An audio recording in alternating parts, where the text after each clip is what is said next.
네, 안녕하세요, 여러분들. 역사는 최태성. 네. 자, 앞에 카메라 감독님이 제 안경을 보고 깜짝 놀라셨습니다. 네. 도대체 저게 뭔가요? 자, 근현대사로 들어가기 때문에 좀 새로운 분위기를 좀 또 드리기 위해서 안경테 바꿨고요. 네. 하고 워치 라인 바꿨고요. 네, 나름대로 준비했지만 변함없는 수능 대박은 똑같이 여러분께 드리도록 하겠습니다. 잘 될 겁니다. 예, 잘 될 겁니다. 뭐 한국사는 뭐 저랑 공부하시면요, 뭐 무조건 네, 좋은 결과 나올 수밖에 없습니다. 힘내시고요. 자, 지금 이제 근현대 들어갈 테니까 여러분들 힘내시고요. 무조건 이제 완강하는 거야. 알았죠? 완강까지 갈 수 있으니까 힘내시고. 하여튼 내가 얘기했어. 빨리 해가지고 빨리 완강을 시키는 게 제일 중요하다고. 20강 찍는 게 중요하다고 제가 설명드렸지 않습니까? 그죠? 가시면 되겠습니다. 준비됐죠? 자, 그럼 지금부터 한능검입니다. 수능 한국사 근현대사 출발!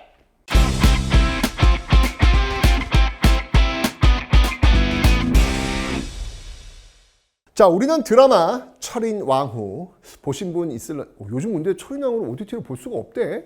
예, 다 내렸더라고요, 보니까. 아마 역사 왜곡 그 이슈가 있어가지고 내리지 않았을까라는 생각이 들더라고요. 어둠의 경로 아닌 이상은 볼 수가 없나 봐, 지금요. 예, 지금은 아쉽더라고요. 좀 이렇게 봐서 재미는 있었는데, 예, 보면 좋을 텐데. 어쨌건 그 철인왕후의 남편이 누구였어? 철종 아니었습니까? 철종, 그죠? 그 철종이 죽고 나서 그 뒤가 이제 문제가 된 겁니다. 네. 역시 철종이 자식이 없었어요. 자식이 없다 보니까 또 그 뒤를 누가 이을 것이냐.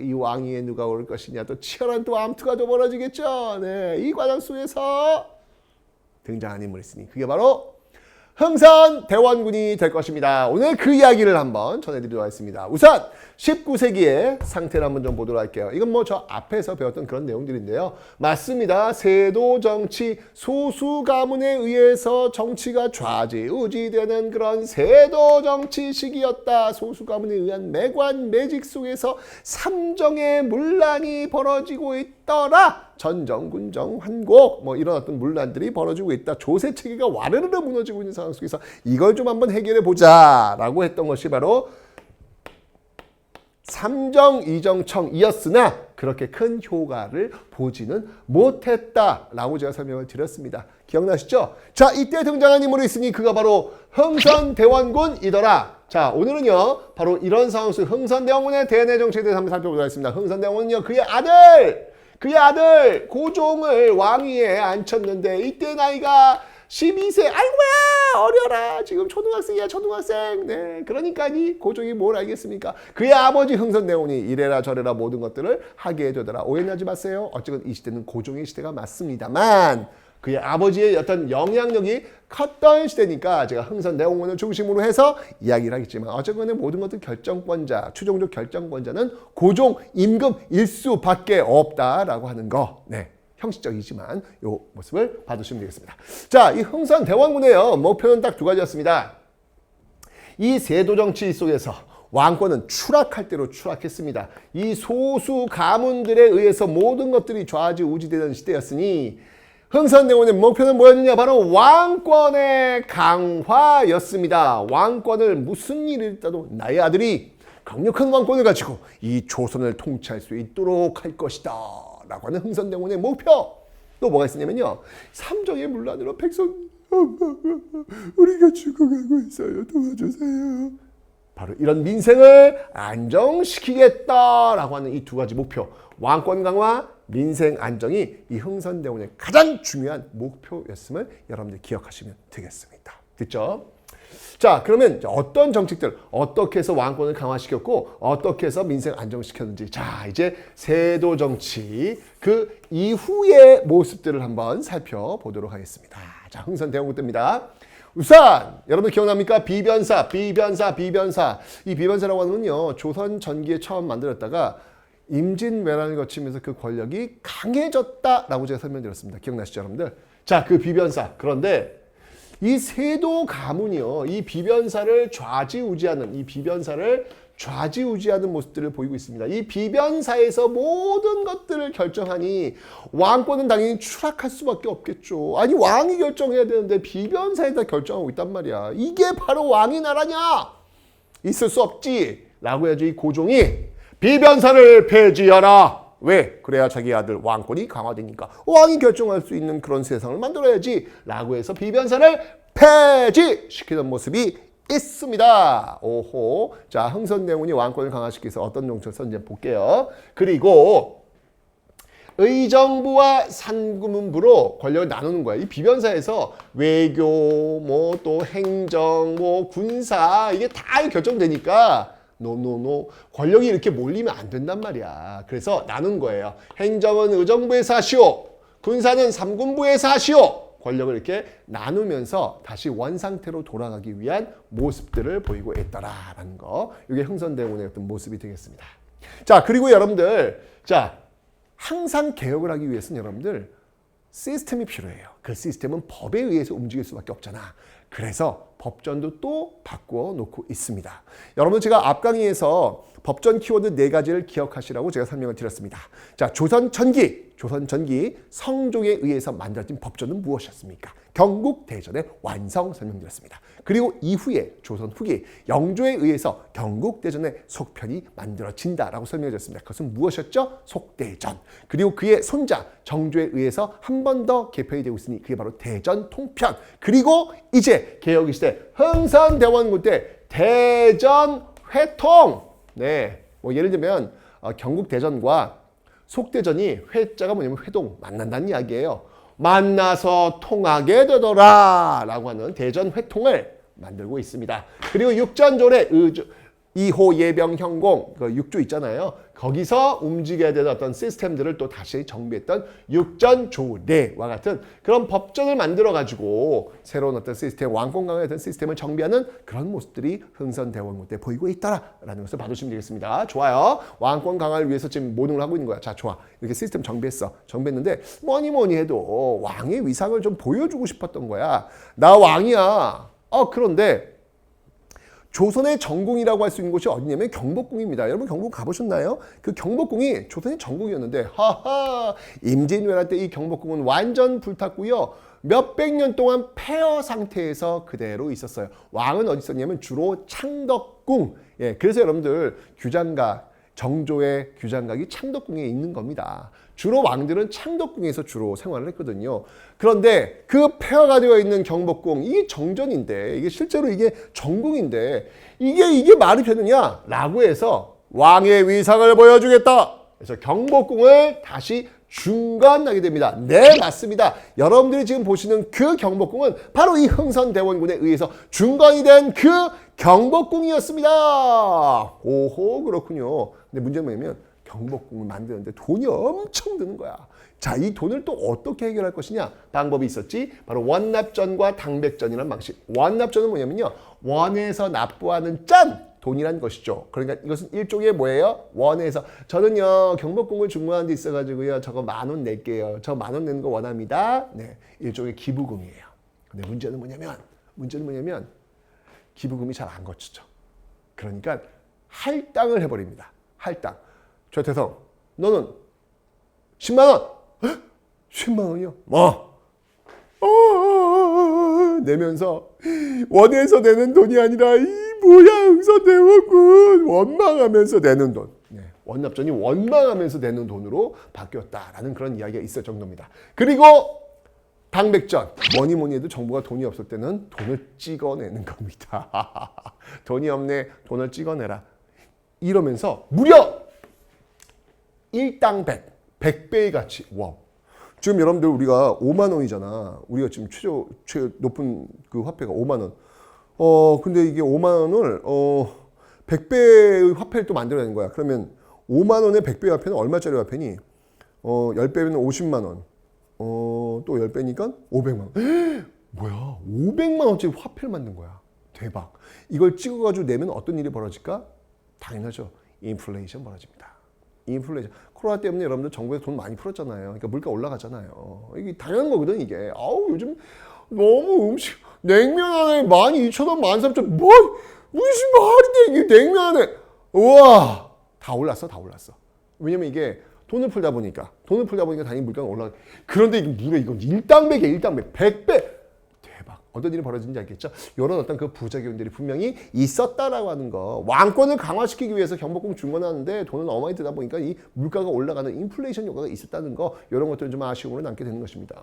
자, 그리고 여러분들 항상 이야기했습니다. 이 세도 가문들, 이 소수 가문들이 어디서 모여가지고 작당을 해. 거기가 어디야? 주로 서원이었어. 그래서 여러분 영조 때 탕평정책 실시하면서 영조가 서원을 정리하지 않습니까? 그죠? 거기에 이어서 흥선대군 역시 마찬가지로 그래 서원이 문제야. 너희들 모여가지고 거기서 말이야 이 백성들의 고열을 파먹으면서 있는 인간들 너희들 문제야 하고 서원을 정리하고 있습니다. 우와 47개의 소만 남기고 다 패원하라 라는 모습들을 보이고 있습니다. 뭐야 그럼 서원에 모여가지고 꽁짝꽁짝 했던 그 기득권 세력들 흥선대군이 좋을까 싫을까? 당연히 싫겠지.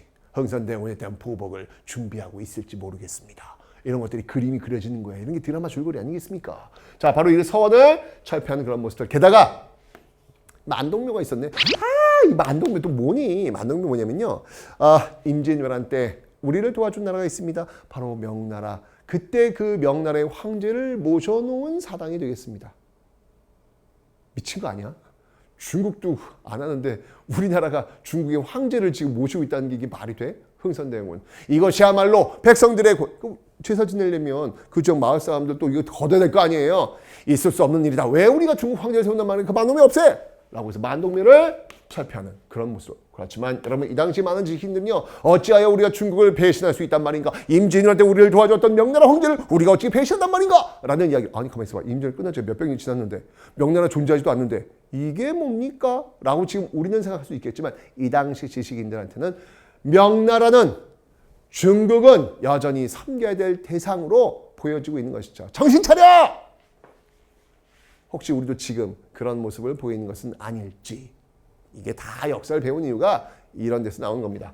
자, 이렇게 되니까 이 지식인들이 당연히 양반들이 흥선대원을 좋아하지 않겠네요. 그죠? 하지만 결정적인 것도 있습니다. 이 경복궁 중건하는 데 있어가지고 또 양반들의 묘지림, 양반들이 그 애지중지 키웠던 자기 선조들의 묘지림에 있는 나무를 또 배워, 나무가 필요하니까 나무를 배워오는 그런 모습들도 있습니다. 이래저래 지금 양반들과 사이가 별로 안 좋겠네요. 어찌 보면 흥선대원은요 이 기득권 세력들과 지금 한판 붙고 있는지도 모르겠습니다. 그런데 여러분들 기득권과 붙어가지고 이길 수 있는 확률은 그리 높지 않아요. 자, 어쨌든 간에 이런 모습들이 지금 왕권 강화를 위해서 아버지 흥선대원이 아들 고종의 왕권 강화를 위해서 지금 모든 것을 걸면서 기득권과도 지금 싸우는 그런 모습들을 지금 보이고 있더라. 그 목표는 바로 왕권 강화!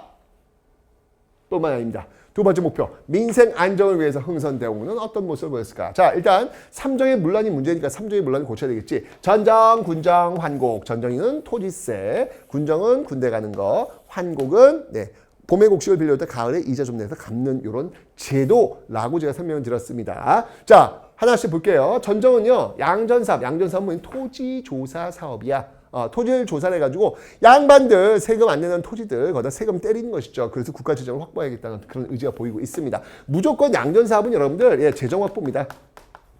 재정의 확보라고 하는 특징을 가지고 있다라는 걸 봐주시면 되겠네요. 자, 문제는 뭐냐면 시험에 잘 나오는 이거예요. 이거. 군정을 잘 봐주세요. 군정.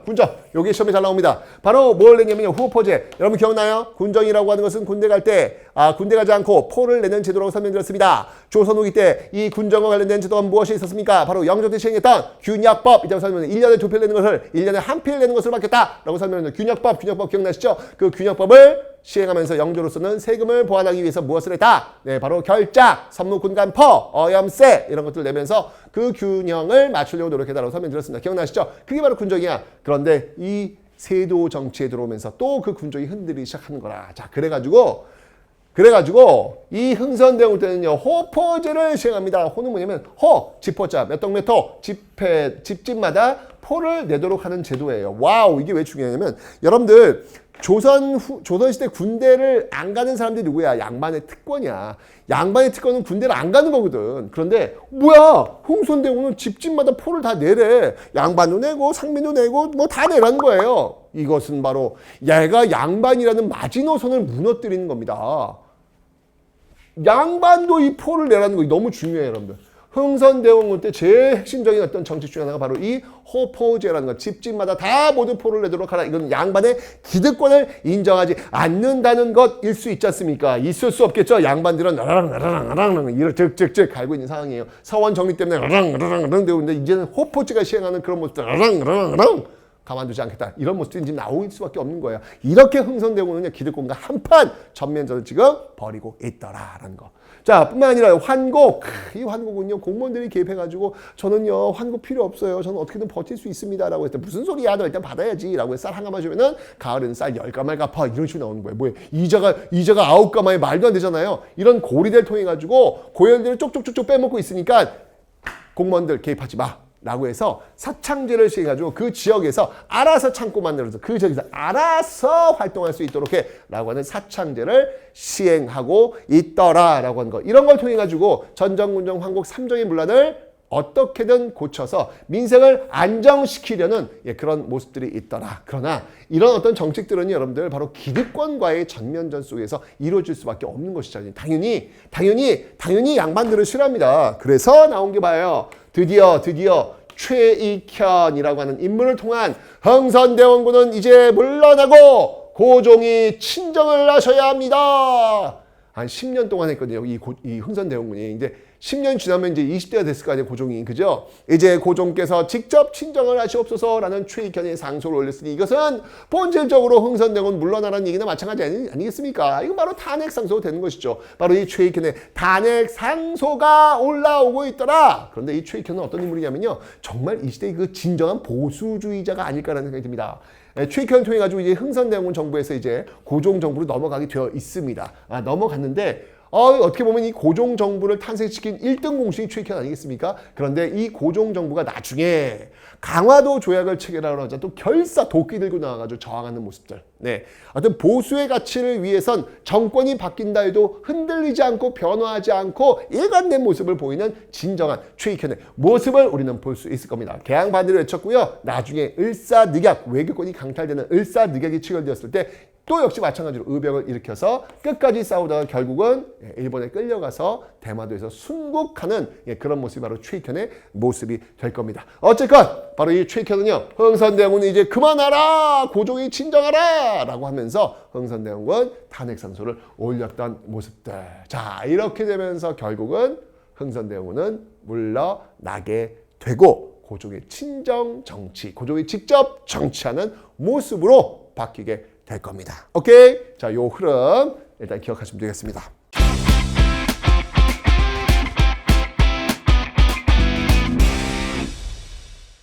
자, 하지만 끝은 여기가 아닙니다. 흥선대원군의 이 대내 정책뿐만 아니라 이제 흥선대원군의 대외 정책을 한번 살펴보도록 할 텐데, 야, 이때도 또 이 난리가 나고 있었습니다. 무슨 일이 있었냐면 이 서양 제국주의 세력들이 말이야. 밀고 들어오는 모습들이 있었어요. 자, 이게 바로 서세동점 서양 세력들이 동쪽으로 점점 밀고 들어오더라. 이러면서 서양 배들 달을 입자야. 모양이 다른 그런 배들. 다른 배겠지. 그죠? 이 군함들이 막 들어오고 그럴 거 아닙니까? 그런 배들이 많이 나타나고 있다고. 얼마나 두렵겠어. 여러분 생각해봐. 지금 UFO가 지금 막 들어오고 있어. 얼마나 무서워. 얼마나 두려워. 이 당시에 이 서양 배를 본 모습들이 지금 우리가 UFO를 본 듯한 어떤 그런 느낌을 가지게 되는 것이죠. 자, 이러면서 흥선대원군의 그 대외 정책은 무엇이었느냐 기억해 주세요. 바로 통상수교 거부였습니다. 통상수교 거부였습니다. 그러니까 흥선대원군의 대내 정책은 왕권 강한 민생 안정, 대외 정책은 바로 통상수교 거부라고 하는 것을 여러분들 잊지 않으시면 되겠네요. 오케이. 자, 그러면 이 통상수교 거부 정책들이 어떤 과정을 통해 가지고 나오는지 한번 그 내용을 살펴보도록 하겠습니다. 자, 순서 잘 봐주세요. 1번 병인박해. 자, 1번이야, 1번. 1번 병인박해. 2번 제너럴 셔머너. 3번 병인 양용. 4번 오페르트 도굴 사건. 5번 신미 양요. 일단 순서를 좀 여러분들 기억하셔야 돼요. 왜냐면 여기서 시험 문제가 어떻게 나오냐면 가나 사이 시기에 있었던 사실로 옳은 것은 뭐 요걸 이제 가로주고 요걸 가로주고 예, 그 다음에 뭐 요거를 뭐 이제 뭐 나로 주고, 예, 그래서 가나시기 사이 뭐서 2번, 3번, 4번 중에 뭐 답지를 고르는 그런 문제 나올 수 있기 때문에 요 순서를 일단 여러분들이 기억해 놓으셔야 됩니다. 아셨죠? 자, 1번부터 한번 보도록 하겠습니다. 병인박해는 도대체 무슨 일일까? 1866년에 있을 때 연도 같은 거 외우지 마세요. 연도를 알아야 시험 문제를 푸는 문제는 저희가 내지 않습니다. 수능에서 그런 거 내는 문제는 금기되어 있어요. 근데 자꾸 연도를 왜 외워? 뭐 학교 내신에서 모르겠지만 어쨌건 예, 그런 모습들이 있다는 것을 봐두시면 되고요. 이 병인박해라고 하는 것, 병인박해라고 하는 것, 이것은요. 병인년에 바로 프랑스 천주교 선교사들이 죽은 사건이라고 보시면 돼요. 그러니까 여러분들 기억나시죠? 앞강의에서 이 서민들의 이 의식이 성장하고 있었다. 거기에 하나의 영향을 미치는 게 바로 천주교였다. 모두 다 하나님 앞에 평등합니다. 라는 이야기를 하면서 이 천주 확산했다 그랬잖아요. 그죠? 근데 천주교에 문제가 있어. 뭐냐면 제사를 거부합니다. 뭐야? 유교에서 부모님한테 제사 지내는 것은 이건 효의 첫 출발이나 마찬가지인데 이걸 천주교에서 거부한다는 거예요. 이건 있을 수 없는, 이거는 이단이야, 이단. 정부로서는 막을 수밖에 없는 것이죠. 그런데 이 천주교가 확장되니까 결국 정부는요, 천주교 신자들을 박해합니다. 죽입니다. 그런데 그 과정 속에서 프랑스 신부들이 끼어 있었던 것이고 프랑스 천주교 선교사들이 죽음을 당하는 일이 벌어지니 이것을 바로 병인박해라고 합니다. 여러분들 이 당시 제국주의 있을 때 무섭거든. 굉장히 무서운 애들이거든. 걔네들이 자국민을 죽였다는 이야기, 자국민들이 죽었다는 이야기 들으면 어떨까? 쫄려. 어떻게 할까? 좀 걱정이 됩니다. 어쨌건 병인박해가 벌어졌다는 거 기억해 놓으시면 되겠습니다. 자, 그 다음에 두 번째 사건은 뭐냐면요. 제너럴 셔머너 사건, 같은 해예요. 1866년 같은 해. 제너럴 셔머너 사건이 벌어지는데 이것은 위치가 어디냐면 평양. 네, 평양에서 벌어졌습니다. 자, 이건 이제 미국 배인데요. 미국 배에 이 제너럴 셔머너가 왔어. 평양에 들어왔어. 당시 이 외국인들은요, 호기심들이 굉장히 많이 있어요. 뿐만 아니라 그 호기심을 그치는 게 아니라 직접 와가지고 뭐 왕릉을 도굴해 간다든지, 왜냐면 거기 보물이 있다고. 이 서양인들은요, 동양에 오면은 엄청난 막 보물들이 많이 있다고 생각을 하고 있거든. 그건 이제 가져가려는 생각, 그리고 또 통상을 해야 되는 생각, 이런 것들 많이 있단 말이죠. 자, 그 제너럴 셔머너가 왔는데 우리는 관심 없거든. 통상 수요 거부거든. 우리는 이제 어쨌든 뭐 배가 길을 잃어가지고 잘못 온 줄 알고 뭐 먹을 거 이런 거 줬단 말이에요. 그런데 이들이 밤에 상륙을 해가지고요, 민가를 덮치는 일이 벌어진 거야. 우리가 또 이게 한 번 돌면 무섭지 않습니까? 자, 그래서 평양민들과 당시 평양감독이었던 이 박교수, 평양감사 박교수 함께 제너럴 셔머너를 불태워버립니다. 배만 불탄 게 아니에요. 그 배에 타고 있었던 선원들도 모두 죽게 됩니다. 이게 바로 제너럴 셔머너 사건이더라. 그러니까 지금 프랑스 사람들도 일단 죽었고 미국 사람들도 죽었네. 그죠? 먼저 프랑스 사람이 죽었고 그다음에 미국 사람이 죽었네. 요게 이제 이후 사건의 다 도화선이 되는 거야. 1866년도엔 이렇게 프랑스 사람도 죽고 미국 사람도 죽고 이런 일들이 지금 벌어지고 있는 과정에서 이제 드디어 프랑스인이 죽었다는 소식을 접한 이 프랑스가 이것들이, 이런 미개한 것들이 우리 선진 제국주의 세력들을 죽여 있을 수 없지 라고 해서 배를 보내요. 그러면서 벌어진 게 바로 이 병인년, 같은 해입니다. 예, 순서 병인박해, 제너럴 셔머너 사건, 그 다음에 병인 양요로 이어지는 거예요. 병인년에 일어난 병인 양요더라. 자, 이 병인 양요 벌어진 장소는 어디면 강화도예요. 자, 여러분들 강화도라는 것이 어떠냐면 전 근대 시기에는요, 강화도는 마지막 보루였어. 예를 들면 몽골이 쳐들어왔을 때 왜 최후가 강화도로 옮겨가지고 끝까지 싸우지 않습니까? 최후의 보루였어. 그리고 조선시대에 들어왔을 때 호란이 벌어졌을 때 정부가, 특히 정묘호란 같은 경우에 정부가, 병자호란이 남한산성이고 정묘호란 벌어졌을 때는요, 강화도로 들어갔거든요. 항상 이 강화도는요, 최후의 보루 역할을 했어. 전근대 시대에는. 그런데 근현대로 오면서요, 이 강화도는 최전방이 돼요. 최후의 보루가 아닌 최전방이 돼요. 왜냐하면 이 서양배들이 강화도를 통해 가지고 서울로 들어와서 압박하려고 한단 말이야. 그러니까 당연히 강화도가 첫 관문이 되는 거예요. 이 강화도로 들어와 가지고 싸움을 거내, 이게 바로 병인 양요가 되고 있더라 라고 하는 겁니다. 이 병인 양요, 정말 이거는요, 눈 뜨고는 좀 볼 수 없는 그런 아픔이 있어요. 왜냐면 이 프랑스의 무기가 너무 좋아. 딱 조준하면요, 뿅! 꽝! 근데 우리는 뿅! 하면 그 다음 마지막 효감이 쿵이에요. 안 터져. 우리 건 안 터져. 그냥 던져가지고 나무배에 맞춰가지고 나무배에 물 들어가게 해서 가라앉게 하는 그런 형태인데 중요한 건 뭐냐면 프랑스 배는 나무로 만들어지질 않고 철로 만들어졌다는 얘기예요. 쿵 하도 안 뚫려. 게임이 안 되는 거예요. 완벽히 우리가 당한 강화도는 결국 프랑스 손에 넘어가게 됩니다. 그러나 우리가 어떤 민족입니까? 반만년의 역사를 지켜온 민족. 무기가 안 되면 몸으로 때웠던 그 민족 아니겠습니까? 이때 이제 활약했던 인물들이 등장합니다. 양원수, 한성근, 양원수 장군의 정족산성, 한성근 장군의 문수산성, 정말 치열한 싸움이 벌어지면서 많이 죽었어요, 우리가요. 예, 엄청난 많은 희생이 있었지만 그래도 여기가 우리 그라운드가 아니겠습니까? 홈 그라운드 아니겠습니까? 많은 희생이 있으면 그 희생 또 채워 넣는 거예요. 계속 채워 넣는 거예요. 결국 그 과정 속에서 프랑스가요, 안 되겠다, 도저히. 야, 서울까지 못 들어가겠다. 야, 여기서 그냥 철수하자라고 해서 철수를 하는데, 이때 이것들이, 이 프랑스 이것들이, 거기에 있는 규장각, 규장각 여러분 창덕궁 있잖아요. 창덕궁 말고 또 강화도에도 복사본 같은 거, 중요한 것들을 이렇게 옮겨 놓은 게 있거든. 그래서 바깥에 외자 쓰는 거야. 바깥쪽에 있는 이 규장각이 강화도에 있었는데, 이거를 탈탈탈탈 털어가거나 다 불태워버려요. 이 무식한 것들! 이 프랑스.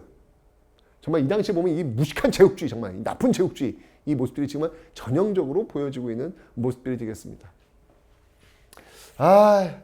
요 외교장각을 이 박병선 박사께서 요거 이제 찾아내잖아요. 그죠?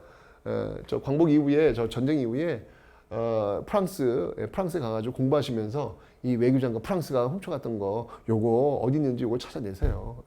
그 과정 속에서 여러분들 현존하는 세계에서 가장 오래된 금속 활자본 직지심치 요조도 찾아내세요. 대단하신 분입니다. 네. 자, 그래서 결국 이제 외교장관은 지금요, 지금 이 박병선 박사 노력에 의해서 우리나라로 오기도 왔는데요. 우리나라 걸로 완전히 돌아온 게 아니라 그냥 프랑스가 우리한테 임대를 해줘. 아니, 지네들이 훔쳐가 놓고 이걸 임대하는데 말이 돼? 좀 안타까운 어떤 상황은 있습니다만 어쨌건 우리가 지금 임대 형식으로 전시되어 있다는 걸 봐주시면 되겠습니다. 이게 바로 병인양요, 바로 프랑스와 싸웠던 역사의 모습들이 되겠습니다. 여러분들 시험에 잘 나오는 거 꼭 기억하실 거 바로 이렇게 인물들, 병인양요의 양원수와 한성근이 활약했음을 여러분들 반드시 기억하셔야 합니다. 양원수, 한성근, 병인양요의 양원수, 한성근 반드시 기억하셔야 돼요. 시험에 진짜 잘 나와요, 여러분들. 요거 병인양요에 대한 설명으로 옳은 것은 뭐 양원수의 정족산성이 승리를 거뒀다. 뭐 이런 거 시험에 꼭 나온단 말이야. 꼭꼭꼭꼭꼭 기억하기. 오케이? 그런 과정에서 이제 프랑스 물리쳤단 말이야. 그런데 이게 웬일? 이건 정말 상상도 할 수 없는 일이 벌어져요. 네 번째, 오팔라트. 이 사람 독일 사람이야. 독일인이 와가지고, 이거 이제 충청도 덕산에 있는 거거든요. 남연군 묘를 도구를 해요. 남연군이 누군지 알아? 흥선대원군의 아빠야, 아빠. 야, 너희들, 누군가 와가지고, 나중에 부모님 묘가 있는데, 그 묘를 파헤쳐가지고, 그 부모님 시신 관을 들고 와서 자기랑 협상하재. 야, 이게 말이 돼. 이건 쓰레기. 이건 진짜 금수만도 못한. 아이씨. 내 지인 중에 박금수가 있는데. 아이씨, 미안하다, 진짜. 아니, 정말 이 말도 안 되는 일을 벌인 거 아니겠습니까, 이게 지금. 어떻게 이런. 야, 이건 정말 이 제국주의 세력들이 얼마나 지저분한 이 모습들이었는지를 보여주는 단적인 모습이에요. 아니, 시신들을 탈취해갖고 그거 갖고 협상을 하자고? 이런 나쁜, 내 욕 나온다, 진짜, 이거는. 그죠? 야, 그들이 무슨 뭐 신사의 나라, 웃기라 그래. 어이가 없어. 이거 지금 이 약소국들의 보인 이 만행들을 보면요. 이건 정말 쓰레기만도 못한 그런 짓들을 너무 많이 저지른 대표적인 오퍼레이터. 남연군이 도우사. 결국 실패에 돌아갔지만, 이 사실을 난 이 흥선대원이 난 흥선대원이 이 통상수교 거부 정책을 펼친 이유가 나름 이해가 돼요. 아니, 저라도 저런 소식 접하면 얘네들은 인간이 아니구나. 얘네들하고는 상종을 못하겠다. 나올 수 있을 것 같아요. 어떻게 이럴 수 있냐고요. 그죠?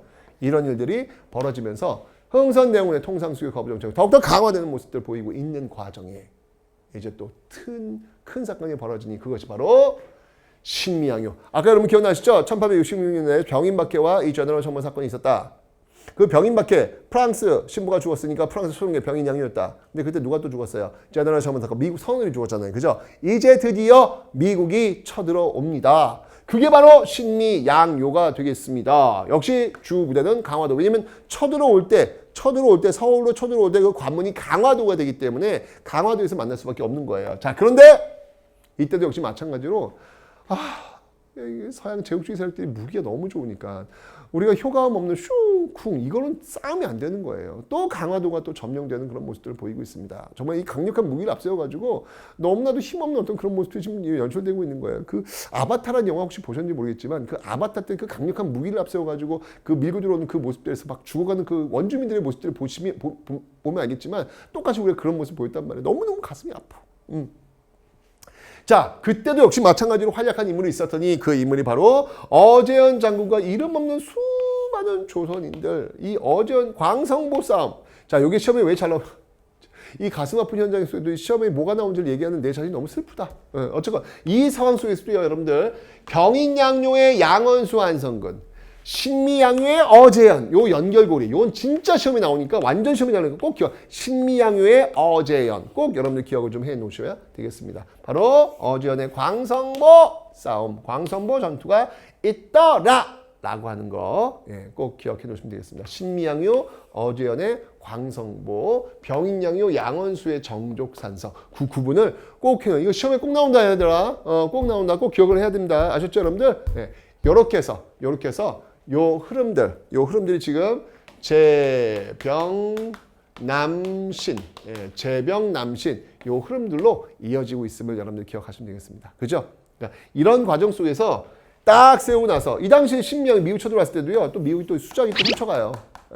예, 장군 깃발이거든요. 이거 훔쳐가요. 예, 그래서 딱 그 미군 해군 방문에 전시해 놓는 어떤 그런 모습 보이고 있죠. 물론 이것도 다시 이제 임대형식으로 우리가 돌려는 받았습니다. 자, 그리고 나서 흥선대원군이 입장에서 야, 이거 진짜 이 짐승만은 못하는 인간이구나. 이들과 수교하자고 하는 것은 바로 나라를 팔아먹는 매국자들이다. 절대 그런 일은 없을 거야. 라고 해서 척화비를 건립을 했습니다. 네, 그들과 좋게 지내는 것을 배척하는 그런 비석을 전국에 세우면서 통상수교 거부 정책을 더욱더 강화하는 모습들을 보이고 있더라.